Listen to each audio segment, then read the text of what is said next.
పని చేసుకుంటూ లోపల నేనున్నాను.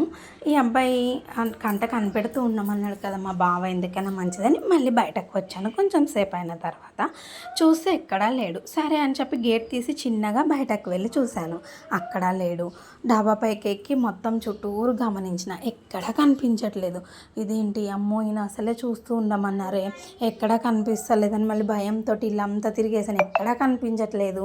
సరే అని చెప్పి చిన్నగా వాష్రూమ్ దగ్గరికి వెళ్తే బాగోదు. సరే అసలు ఒక్కసారి పిలుద్దాం ఏదైతే అది అయిందనేసి డోర్ కాడికి పోయి డోర్ కొట్టి పిలుస్తుంటే పలకట్లేదు, కానీ డోర్ అయితే పెట్టుంది. సరేలే వాష్రూమ్లో ఉన్నట్టున్నాడు, మళ్ళీ లోపలికి వెళ్ళిపోయి పని చేసుకుంటున్నాను. మళ్ళీ కొంచెం సేపు అయిన తర్వాత ఎందుకైనా మంచిది అసలు ఈయన చూస్తున్నామని అబ్బాయి అసలు సౌండ్ కూడా చేయట్లేదు, అంటే మాట్లాడట్లేదు అనేసి మళ్ళీ బయటకు వెళ్ళానండి. వెళ్ళి డోర్ మళ్ళీ కొట్టాను. అయినా అస్సలు సౌండ్ లేదు, వాటర్ సౌండ్ రావట్లేదు, అబ్బాయి సౌండ్ చేయట్లేదు అని ఇంకా నాకు కొంచెం టెన్షన్ అనిపించి ఇంకొకసారి డోర్ గట్టిగా కొట్టినా, అయినా మాట్లాడట్లేదు. సరే అని చెప్పి ఏదైతే అది అయిందని గట్టిగా డోర్ని అయితే నెట్టానండి. ఎంత నెట్టినా డోర్ ఓపెన్ అయితే లేదు, ఆ అబ్బాయి మాట్లాడట్లేదు.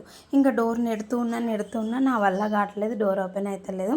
ఇంకా దవదవా పరిగెట్టుకొని పైకి అయితే వెళ్ళి ఓనర్ ఆంటీ వాళ్ళని, అక్కడ పనిచేసే ఇంకొక ఆంటీ ఉంటారు, ఆమెని తీసుకొని కిందకైతే వచ్చాను. నాకు ఎందుకో టెన్షన్ అవుతుంది, ఆ అబ్బాయి డోర్ తీయట్లే బాత్రూంలో నుంచి అని చెప్పేసి ఇక మేము అందరం కలిసి డోర్ అయితే నెడుతూ ఉన్నాము. డోర్ అయితే ఓపెన్ అయితే లేదు, ఫుల్ టెన్షన్ అయింది. లాస్ట్కి అయితే గట్టిగా నెట్టేసరికి డోర్ ఓపెన్ అయింది. మిగతా స్టోరీ కంటిన్యూ అవుతుంది. వీడియోస్